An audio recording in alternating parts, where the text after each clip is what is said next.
Hi Aries, welcome, happy birthday, and this is your April horoscope. The first thing to share is that we've got Venus still retrograde, Venus the planet that rules your love life and your finances, until the 16th of this month. So at the beginning, she's retrograde just for a couple of days in your first house. And of course we've got the Sun there and Uranus there, so very much an awakening time for you, Aries, about really coming out in your true passion, your true authenticity, and not being afraid about it, saying, you know, here I am and this is how I am, and I love who I am. This is Venus in the first house, is all about learning how to love yourself, how to appreciate yourself more. Then on the 3rd of the month goes into your 12th house, and Venus in that 12th house retrograde can certainly bring a love from the past back into your life, but it can also bring a realization about a relationship and an opportunity maybe to release it or to resuscitate it. It's also a wonderful opportunity with Venus retro in that 12th house to do anything concerning astrology, maybe get an astrology reading or a psychic reading, or learn numerology or tarot, or develop your psychic skills. This is all very well aspected for you with this retrograde energy in your 12th.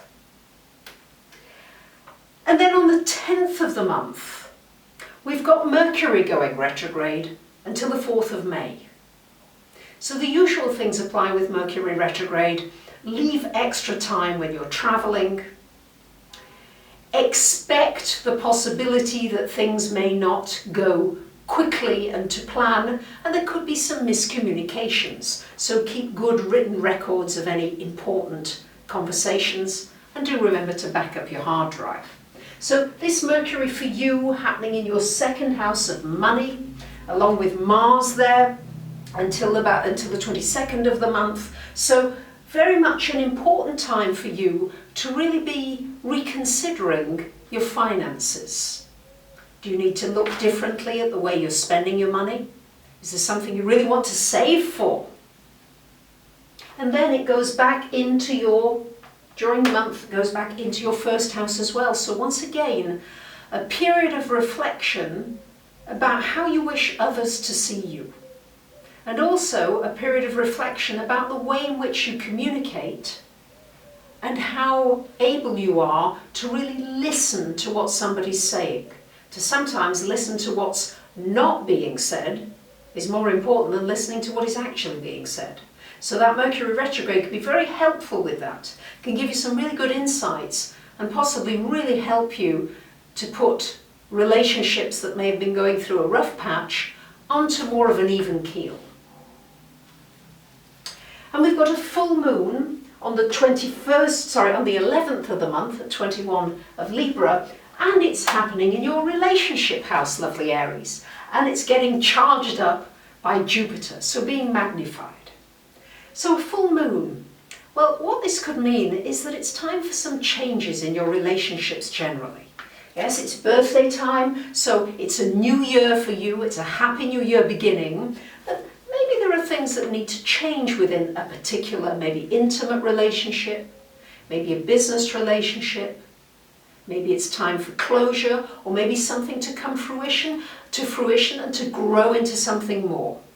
A marriage is often indicated, or a coming together more strongly, more potently, with the Moon and Jupiter together in the 7th. Then Venus going direct on the 16th, so then for those of you that want to get cosmetic surgery or do anything to your physical self in any way, fine. Once it goes direct, it's easier, and then if you want to get your hair done and do a different style and all those kinds of things, easier to do once Venus is direct. On the 20th of the month, we've got the Sun joining Mars in this 2nd house of money. So this is a great time for putting energy into new projects, for all your creative ideas, because goodness gracious, with this Uranus and Mercury retro, you could come up with some wonderful creative ideas and really put them into action this month. It's time for action. In some ways, I know that the Mercury retrograde slows things down, but if it's something you've been thinking about before Mercury goes retrograde on the 10th, then this is a good time to go ahead with it and complete something during the retrograde. But not to start something during the retrograde. That's the difference. So on the 22nd of the month, we've got Mars coming to your 3rd house. Great time for networking, for studying, for learning something new, for being a little more proactive with getting yourself out there a little more. Yes, so if you've got a business, you've got an idea, you want to get out there more on the internet, this Mars energy is really, it's your ruler after all, Mars, so it's a really good time for getting out there, meeting new people and making some new connections. Should be really fun for you. And you may also be going on some short trips. On the 26th of the month, we've got a new moon happening in your money house. So it's definitely the relationships, the relationship with yourself and others this month coming up, opportunity for possibly a new relationship or a relationship blossoming, and new beginnings financially, especially from the last week of this month. A new moon in your money house can bring new beginnings, new opportunities, a new connection, maybe a connection with somebody that leads to a financially beneficial relationship. So it's an exciting month ahead, and the main thing to say to you, Aries, is if things are just slowing down, slow down with them. Say, all right, I recognize there's a lot of retrograde energy out there, and I'll use this as a time to relax and rejuvenate and reassess things in my life. And when I feel as though the wind is behind me again, and I feel as though things are starting to move again, then I'll start pushing forward. If you can be sensitive to the signs, you'll find that this month could be a very, very wonderful one for you and a wonderful start for your birthday year. Don't forget, you can always have a reading, a personal reading, where I could look at your personal chart in depth to give you really the highlights of this year month by month. Thank you for subscribing, commenting and sharing. I read every comment and I thank you.